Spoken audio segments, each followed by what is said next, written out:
Welcome to e-PG पाठशाला। E-PG पाठशाला कृते सर्वेभ्यः सर्वाभ्यश्च स्वागतं सुस्वागतं व्याहरामि। एतत् प्रथमं पत्रं भवति। विषयः लघुशब्देन्दुशेखरग्रन्थस्य संज्ञाप्रकरणम्। आदौ लघुशब्देन्दुशेखरग्रन्थस्य मङ्गलाचरणविषये चर्चा क्रियते। अस्य पाठस्य मुख्यांशाः एवं भवन्ति। लघुशब्देन्दुशेखरे मङ्गलाचरणं, श्लोकानाम् अन्वयप्रकारः, पदानाम्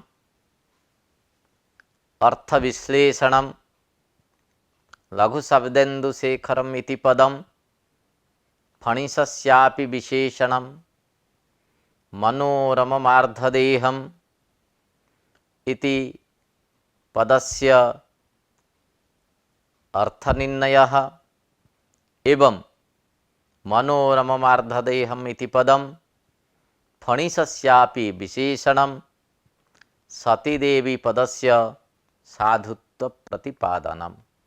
लघुशब्देन्दुशेखरग्रन्थस्य रचयिता नागेशभट्टः। अयं नागेशः बहून् ग्रन्थान् रचितवान्। विभिन्नेषु शास्त्रेषु ग्रन्थप्रणयनं नागेशेन कृतम्। अयं नागेशः न केवलं व्याकरणविषये अपि तु सर्वेषु विषयेषु ग्रन्थान् रचितवान्। व्याकरणशास्त्रे लघुशब्देन्दुशेखरः, बृहत्शब्देन्दुशेखरः,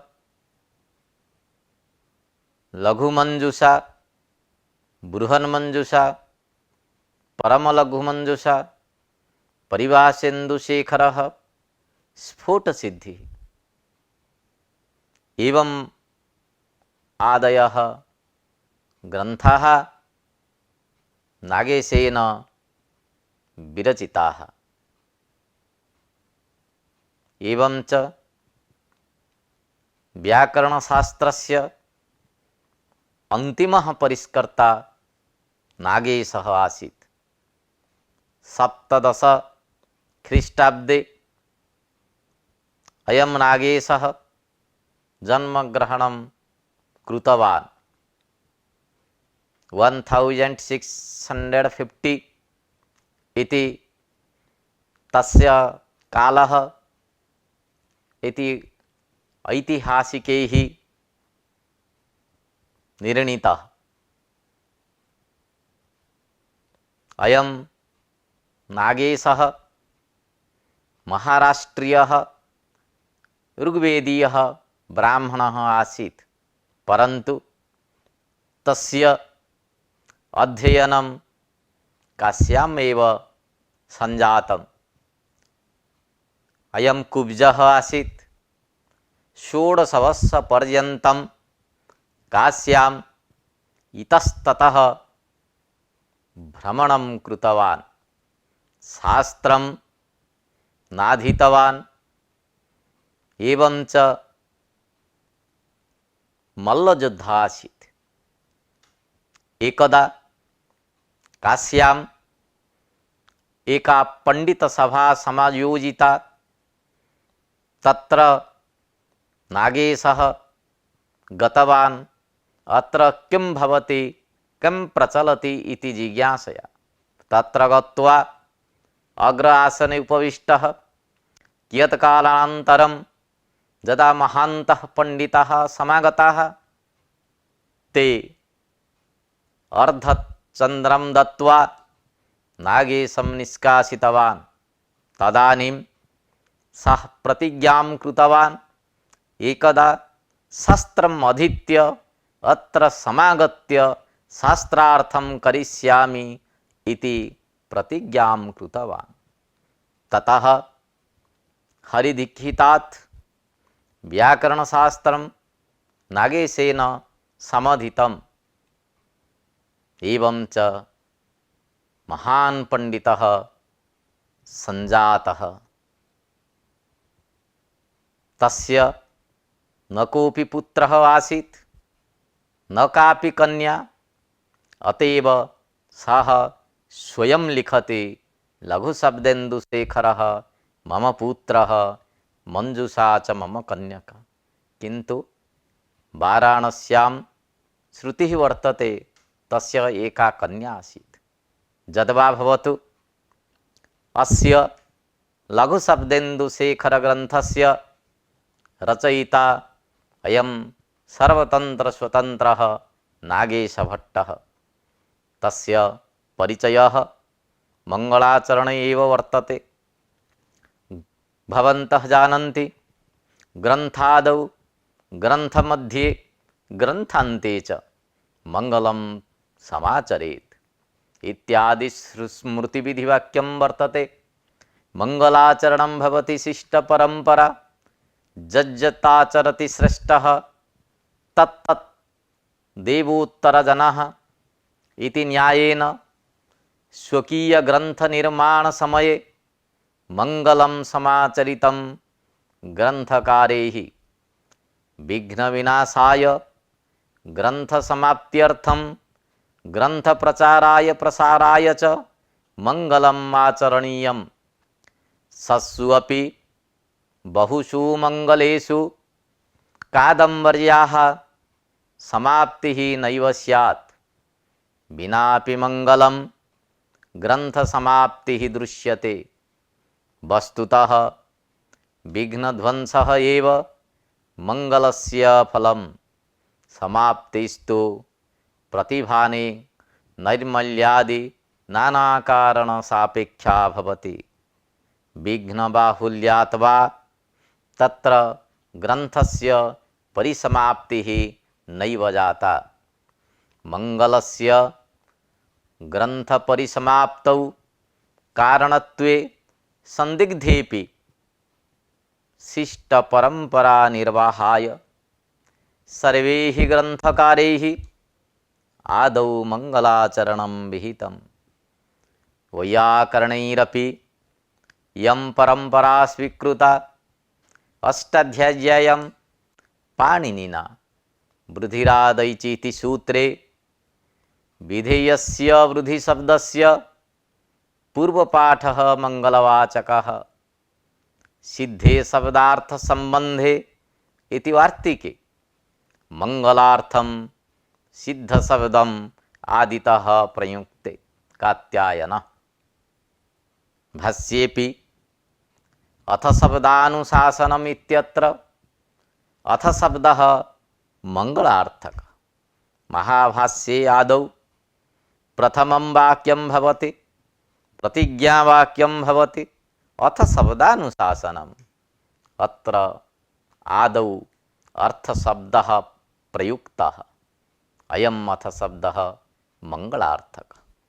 मंगलादीनि शास्त्राणि प्रथन्ते इति ब्रुवन् मंगलस्य शास्त्रप्रथायाम् अपि हेतुत्वं स्वीकृतं पतञ्जलिना। मंगलवाचकानां शब्दानां विघ्न विघात ग्रंथ समाप्ति प्रति कारणता भर्तृहरिः अभिमता।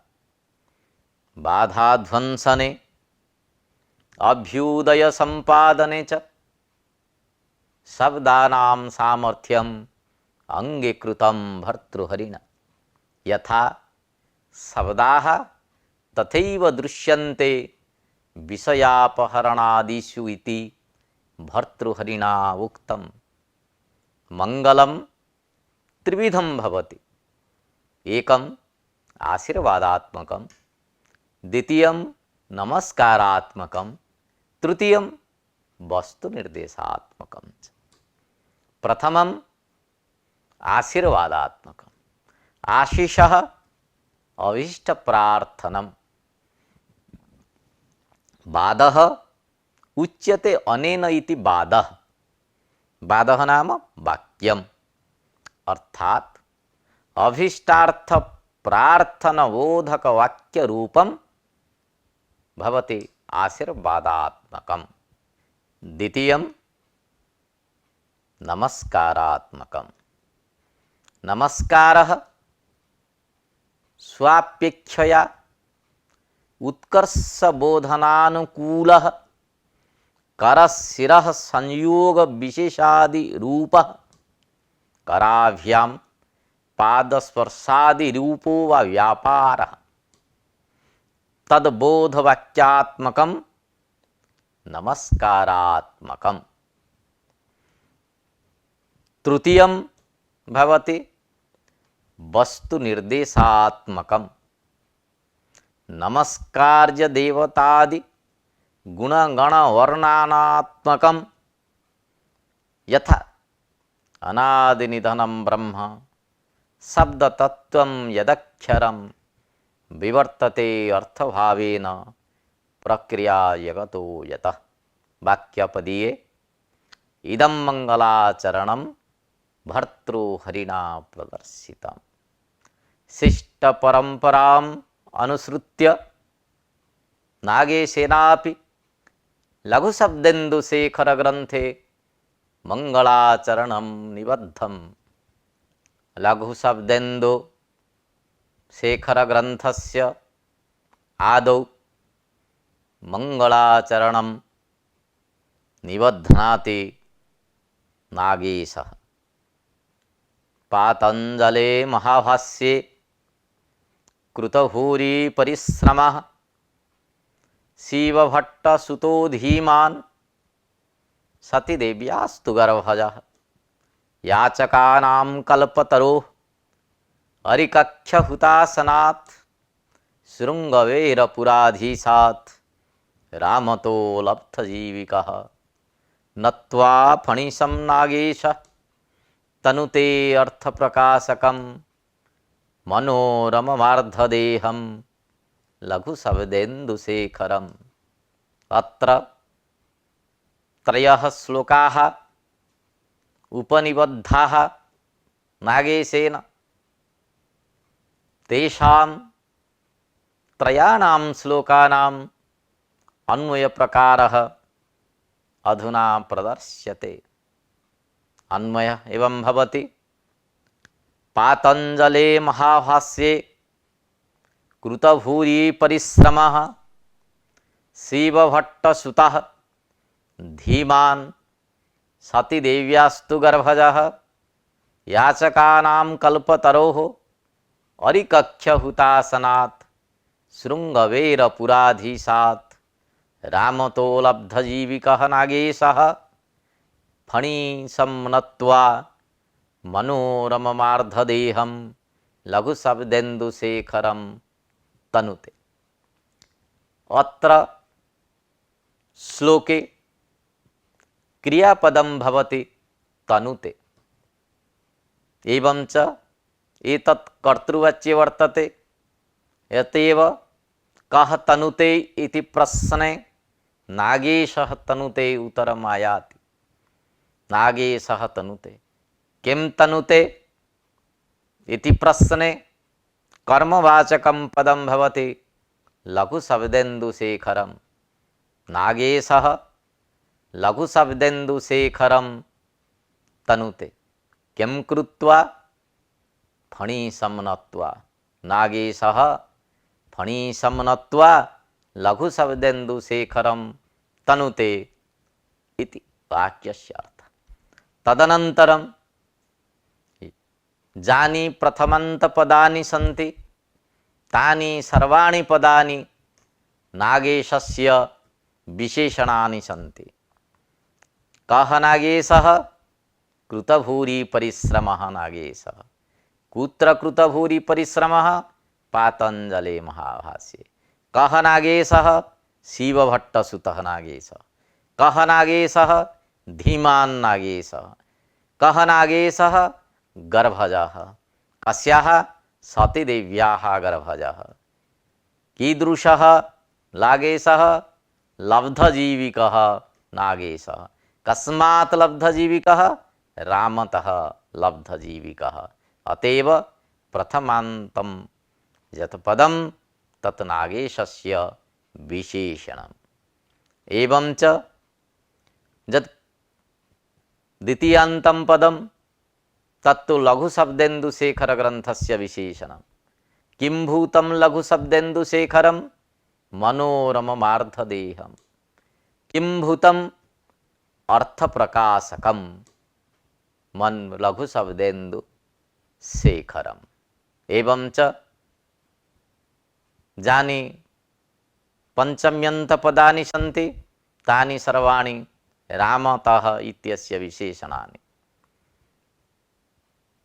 कस्मात् रामतः, शृंगवेरपुराधीशात् अरिकक्ष हुतासनात् याचकानां कल्पतरोः इति सर्वाणि पदानि रामतः विशेषणानि सन्ति। अत्र जानि प्रथमन्तानि पदानि सन्ति तानि सर्वाणि नागेशस्य विशेषणानि, जानि पंचम्यन्तानि पदानि दृश्यन्ते तानि सर्वाणि रामस्य विशेषणानि, द्वितीयान्तपदद्वयं लघुशब्देन्दुशेखरस्य विशेषणम्। एवं अत्र अन्वयः विधेयः। आदौ वर्तते पातञ्जले महाभाष्ये कृतभूरि परिश्रमः, अस्य अर्थः प्रदर्श्यते।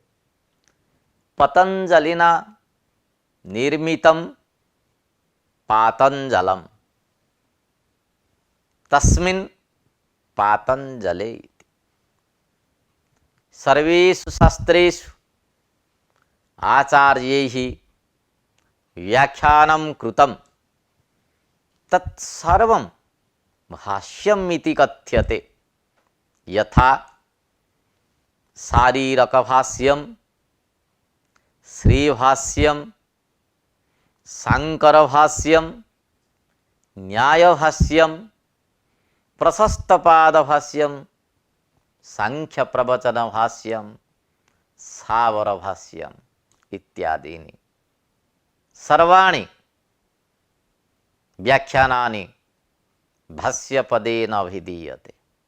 परन्तु पाणिनीय व्याकरणसूत्राणां यत् व्याख्यानं पतञ्जलिना विहितं तत्तु महाभाष्यम् इति नाम्ना प्रसिद्धम्। किं तावतत्र महत्त्वम्? अत्र स्वइष्ट्या स्वग्रन्थपूरकत्वं महत्त्वम् इति। अत्र महाभाष्ये प्रश्नोत्तरक्रमेण व्याख्यानं भवति।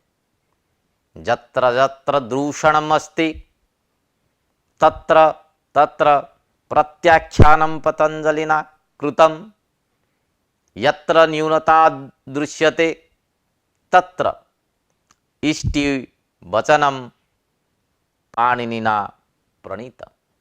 अतएव एतद्भवति महाभाष्यम्।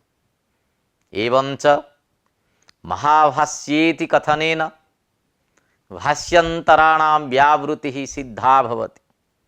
तर्हि पुनरपि पातञ्जले इति पदोपादानं किमर्थम् इति जिज्ञासा उदेति। अर्थात् महाभाष्यम् इत्युक्ते पतञ्जलिना प्रणीतं यत् भाष्यं तदेव महाभाष्यम् इति सर्वे जानन्ति। अतः तत्र पातञ्जले इति विशेषणस्य आवश्यकता नास्ति इति शङ्का। वस्तुतः अत्र आदौ पातञ्जलपदस्मरणं मङ्गलार्थं भवति। यद्यद् विभूतिमत्सत्त्वं श्रीमदूर्जितमेव वा इति गीतावचनं वर्तते। अनेन ज्ञायते यत् विभूतिमतः शेषावताररूपस्य वैशिष्ट्यसम्पन्नस्य पतञ्जलेः नामश्रवणम् अपि ग्रन्थकर्तुः अध्येतॄणां च मङ्गलाय भवति। केषाञ्चित् मते पातञ्जलमहाभाष्यम् इति विशिष्टं नाम भवति। नाम्नः एकदेशग्रहणेन व्यवहारो दृश्यते। यथा देवदत्तः दत्तः इति, महाभाष्ये भाष्ये इति, बहुषु स्थानेषु भाष्ये स्पष्टं भाष्ये ध्वनितम् इति प्रयोगः दृश्यते। अथवा पातञ्जले नाम योगशास्त्रे महाभाष्ये च कृतभूरिपरिश्रमः इत्यर्थः करणीयः। चकारं विनापि कदाचित् समुच्चयस्य प्रतीतिर्भवति। योगशास्त्रं पतञ्जलिना प्रणीतं तदुक्तं योगेन चित्तस्य पदेन वाचां मलं शरीरस्य तु वैद्यकेन इति। अनेन योगशास्त्रस्य रचयिता पतञ्जलिः इति गम्यते। कृतभूरिपरिश्रमः इत्यत्र बहुव्रीहिसमासः। कृतः भूरिपरिश्रमः येन स कृतभूरिपरिश्रमः नागेशः। भूरि शब्दस्य अर्थः भवति अधिक, अर्थात् कृतः अधिकः परिश्रमः येन सः कृतभूरिपरिश्रमः। सः कः? नागेशः। अर्थात् योगशास्त्रे महाभाष्ये च नागेशेन अधिकः परिश्रमः कृतः इति तेनैव प्रोक्तम्। वस्तुतः नागेशः तेभ्यः गुरुपादेभ्यः हरिदीक्षितेभ्यः 18 वृत्तिभिः महाभाष्यम् अधीतवान्। तत्र नागेशस्य विशेषणवाचकानि पदानि सन्ति। धीमान्, शिवभट्टसुतः, सतीदेव्यास्तु गर्भज। एतेषां पदानाम् अर्थः प्रस्तूयते। वारंवार परिश्रमेण अध्ययनेन च तस्य नागेशस्य सूक्ष्मातिसूक्ष्मतत्त्वचिन्तनशक्तिः नास्ति इति प्रश्नः समुदेति। अर्थात् प्रत्युत्पन्नमतिसम्पन्नः सूक्ष्मबुद्धिविशिष्टो नागेशः न इति प्रतीयते। अतः अस्य सन्देहस्य निराकरणाय नागेशः ब्रवीति यत् सः धीमान्, धी नाम बुद्धिः, बुद्धिः अस्य अस्ति इति धीमान्। अत्र अस्त्यर्थे मतु प्रत्ययः। धीमान् शब्दस्य अर्थः भवति बुद्धिमान्। शिवसदृशः नागेशस्य पिता, पार्वतीसदृशी तस्य माता। एतेन तस्य सत्कुलप्रसूनत्वं ध्वन्यते। याचकानां कल्पतरोः अरिकक्षहुतासनात् शृङ्गवेरपुराधीशात् रामतः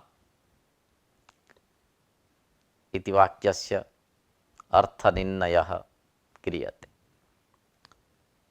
अन्नदाता, भयत्राता इत्यादि वचनेन पंचविधाः पितरः स्मृताः। तेषु पंचविधेषु पितृषु अन्नदातुः स्मरणं कृतं नागेशेन। रामसिंहः नागेशभट्टस्य अन्नदाता आसीत्। तस्य अन्नदातुः व्यक्तित्वं प्रतिपादयति नागेशः। याचकानां कल्पतरुः इति। याचकानां कृते अयम रामसिंहः कल्पतरुः सदृशः। कल्पतरुः नाम देवानां वृक्षविशेषः। यत् अस्माभिः काम्यते तत् सर्वम् अयं कल्पतरुः वृक्षविशेषः प्रददाति। तथैव रामसिंहः सर्वं ददाति। एतेन राज्ञः उदारता दानवीरता च प्रतीयते। रामतः इति पदस्य अन्यत् विशेषणं भवति अरिकक्ष्य हुतासनात् इति।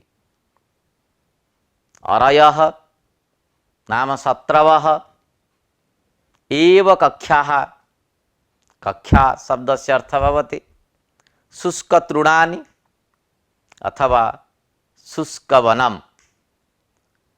अरिकक्ष्याः तत्र हुतासनः नाम बह्निः।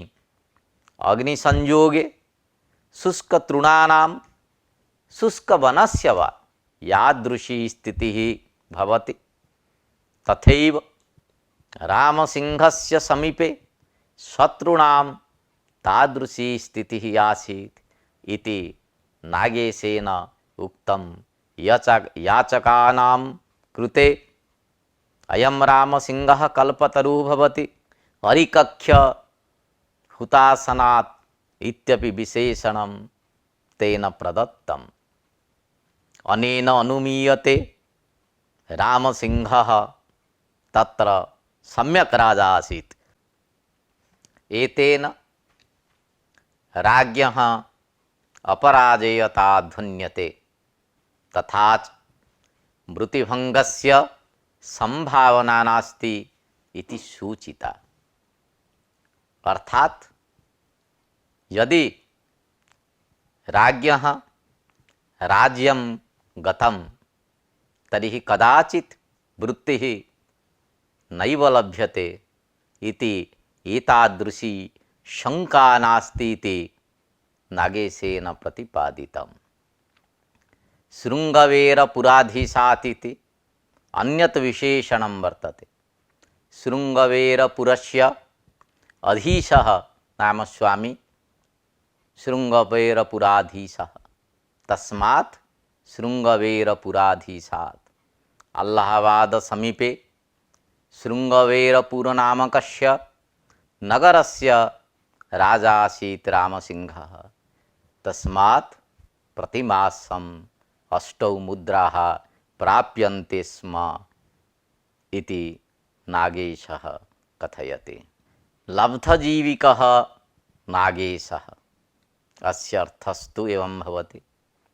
लब्धजीविकः इत्यत्र बहुव्रीहिसमासः।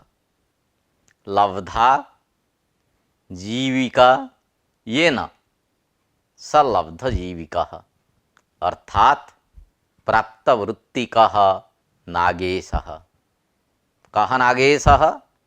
लघुशब्देन्दुशेखर ग्रंथ रचयिता नागेशः। सर्वतंत्र स्वतंत्रः सकल संस्कृत वाङ्मय कोविदः अयं नागेशः पाणिनीय व्याकरणस्य अन्तिमः परिष्कर्ता अस्ति। महाराष्ट्रियाणां ऋग्वेद शाखाध्यायिनां देशस्य ब्राह्मणानां शिवभट्टानां पुत्रः आसीत् नागेशः। अत्र श्लोके कर्तृवाचकं पदं भवति नागेशः। मंगलाचरणे नागेशः स्वनामग्रहणं कृतवान्। अत्र मनसि शंका याति मंगलाचरणे स्वनामग्रहणं कथं कृतं नागेशेन इति। यतोहि तत्र वचनम् अस्ति आत्मनाम गुरोर्नाम नामातिकृपणस्य च श्रेयस्कामो न गृह्णात् ज्येष्ठापत्य कलत्रयोः इति स्मृतिवचनं वर्तते। अत्र स्वनाम उच्चारणं निषिद्धमस्ति। गुरोः नाम नोच्चारणीयं, स्वनाम नोच्चारणीयं, कृपणस्य अपि नाम न उच्चारणीयम्। अत्र कथं नागेशः स्वनाम गृह्णाति इति शंका उदेति। अत्र समाधानम् एवं भवति, स्वनाम्नः उच्चारणे निषेधो अस्ति, परन्तु लेखने दोषो नास्ति। स्मृतौ नोच्चारयेत् इति अर्थे गृह्णीयात् इति पदं प्रयुक्तं। ग्रहधातोः उच्चारणार्थकतया उच्चारणस्य परश्रवणगोचरस्य वैखरीनादस्य एव निषेधविषयत्वात् लेखने दोषः नास्ति। अथवा नागानाम् ईशः नागेशः इति व्युत्पत्त्या नागेशशब्दस्य अर्थः भवति पतञ्जलिरेव। स एव नागेशस्य हृदये स्थित्वा इमं ग्रन्थं लिखति। अत्र नागेशपदं न स्वनामबोधकं किन्तु पतञ्जलिवाचकम् इत्यपि समाधानं वर्तते। नत्वा फणिशम् इत्यस्य अर्थः निरूप्यते। नमस्कारात्मकं मङ्गलम् आचरितं नागेशेन। नत्वा नमस्कृत्य इत्यर्थः। स्वनिष्ठ अपकृष्टत्व प्रकारक बोधनानुकूल व्यापारो नमस्कारः। स्वपदेन नमस्कर्ता गृह्यते। स्वनिष्ठो यः अपकृष्टत्व प्रकारको बोधः तादृशबोधनानुकूलः ज्ञानजनकः व्यापारः करचरणसंयोगादिरूपः येन नमस्कार्य अपेक्षया आत्मनः अपकर्षः अवगम्यते, स एव व्यापारः नमस्कारपदार्थः।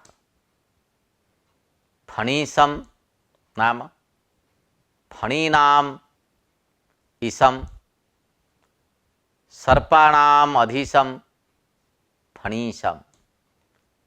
पतञ्जलेः शेषनागत्वात् फणीशशब्दस्य अर्थः भवति पतञ्जलिः, अर्थात् पतञ्जलिं नमस्कृत्य इति अर्थः निष्पन्नः। मनोरममार्धदेहम् इति पदं लघुशब्देन्दुशेखरस्य विशेषणं। मनोरममार्धदेहम् इति पदस्य तिस्रः व्युत्पत्तयः सन्ति। आदौ मनोरमा नाम सिद्धान्तकौमुदी ग्रन्थस्य टीका, सा एव उमा मनोरमोमा। उभयोः रमणीयत्वेन साम्यम् अस्ति।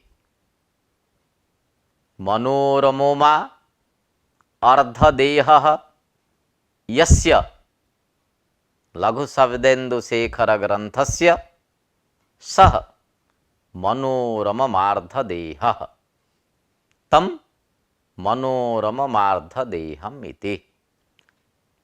एतेन प्रौढमनोरमायाम् उक्तार्थानां विषयाणां विस्तरेण अत्र विचारो विहितः इति सूच्यते।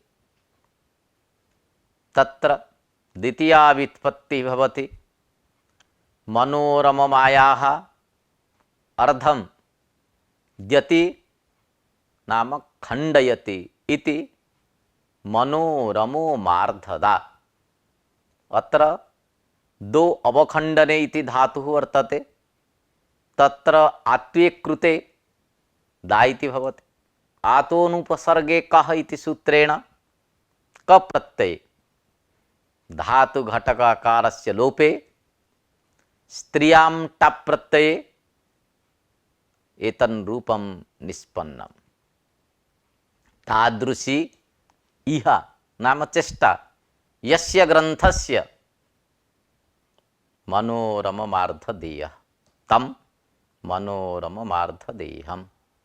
एतेन प्रौढ़मनोरमया अगतार्थता सूचिता।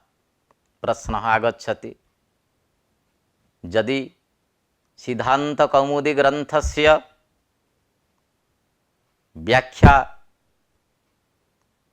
भट्टोजीदीक्षितेन कृता, प्रौढ़मनोरमा नाम्नी व्याख्या तेन विहिता, तर्हि लघुशब्देन्दुशेखर ग्रन्थस्य का आवश्यकता इति प्रश्ने नागेशः एकमेव पदं प्रददाति, मनोरममार्धदेहम् इति।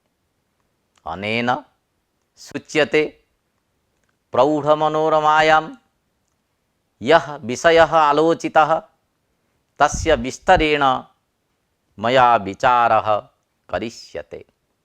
एवंच मनोरमायां यः त्रुटिपूर्णः सिद्धान्तः वर्तते तस्य खण्डनमपि मया करिष्यते। एतेन स्वग्रन्थस्य लघुशब्देन्दुशेखरस्य वैशिष्ट्यम् अस्ति, आवश्यकतापि अस्ति इति तेन सूच्यते। लघुशब्देन्दुशेखरम् इत्यस्य अर्थः एवं भवति। लघुशब्देन्दुशेखरः इति ग्रन्थविशेषः। लघवः शब्दाः एव इन्दुः नाम चन्द्रः इति लघुशब्देन्दुः। शब्दः इन्दुः इति अनयोः अर्थप्रकाशकत्वेन साधर्म्यम् अस्ति। अतः शब्दे चन्द्रत्वारोपः। सः लघुशब्देन्दुः शेखरः प्रधानं यस्मिन् स लघुशब्देन्दुशेखरः तं लघुशब्देन्दुशेखरम् इति। अत्र लघुशब्देन्दुशेखरम् इति यत् पदम् अस्ति तत् पदं फणिसस्यापि विशेषणं भवितुम् अर्हति। अत्र श्लोके फणिसम् इति द्वितीयान्तं पदं वर्तते, लघुशब्देन्दुशेखरम् इत्यपि द्वितीयान्तं पदम्। अतः लघुशब्देन्दुशेखरम् इति फणिसम् इति पदस्य विशेषणं भवितुम् अर्हति। अतः अत्र पक्षे लघुशब्देन्दुपदस्य अन्या व्युत्पत्तिः अपि वर्तते। तद्यथा शब्दः इव इन्दुः शब्देन्दुः अर्थात् एककलात्मकः चन्द्रः। सः शेखरे मस्तके यस्य सः लघुशब्देन्दुशेखरः। अथवा लघुशब्देन्दुः शिखरः नाम अलङ्काररूपः वा यस्य तं लघुशब्देन्दुशेखरं फणिसं शिवं नत्वा इति अर्थः। अत्र फणिसशब्देन शिवः गृह्यते। यदि लघुशब्देन्दुशेखरम् इति पदं फणिसस्य विशेषणं भवति तर्हि मनोरममार्धदेहम् इति पदम् अपि फणिसस्यापि विशेषणं स्यात्। यदि लघुशब्देन्दुशेखरपदस्य अर्थो भवति शिवः, फणिसशब्दस्यापि अर्थः भवति शिवः, तर्हि मनोरममार्धदेहस्यापि अर्थः शिवः इति प्रतिपादनीयः, अन्यथा असङ्गतिः स्यात्। अतः अस्य पदस्य व्युत्पत्तिः इत्थं करणीया। मनोरमा नाम रमणीया या उमा, उमा नाम पार्वती, सा एव अर्धदेहः अर्धशरीरः यस्य सः मनोरममार्थदेहः नाम शिवः तं फणीशं शिवं नत्वा इत्यर्थः। यतो हि भगवतः शिवस्य अर्धनारीश्वरत्वात् अर्धशरीरभूता पार्वती इति पुराणात् अवगम्यते। अत्र ग्रन्थपक्षे एको अर्थः, शिवपक्षे द्वितीयो अर्थः तंत्रेण स्वीकार्य। सतीदेव्यास्तु गर्भजः इति श्लोके वर्तते। तर्हि सतीदेवी पदस्य कथं साधुत्वम् इति जिज्ञासा भवति। सतीदेवी इत्यत्र सतीपदस्य देवीपदेन साकं कर्मधारय समासे पुंवत कर्मधारय जातीय देशीयेषु इति सूत्रेण पुंवत भावः प्राप्नोति। अतः सतीदेव्याः इति प्रयोगः कथं कृतः नागेशेन। एवं च अत्र पुंवत भावः कथं न विहितः तेन इति शंका समायाति। वस्तुतः अत्र साधु कार्यकारित्व विशिष्ट तद व्यक्तित्वस्य प्रवृत्ति निमित्तं स्वीकृतम्। अतः अत्र अभासित पुंस्कत्वाभावात् पुंवत भावो न प्राप्नोति। अथवा सतीं पार्वतीं दिव्यतिः पातिव्रत्येन जेतुम् इच्छति इति व्युत्पत्तिः स्वीकरणीया। अत्र कर्मण्यन् इति सूत्रेण अण् प्रत्यये उपपदमतिं सूत्रेण उपपद समासे च सतीदेवी पदस्य साधुत्वं भवति। अत्र ज्ञापः संज्ञा छन्दसो बहुलम् इत्यनेन सतीपदे ह्रस्वः स्यातिति शंका न करणीया। यथा कालिदासः इत्यत्र ह्रस्वः भवति तथैव अत्र सतीदेवी इत्यत्र कथं न ह्रस्वः इति प्रश्नः आगच्छति।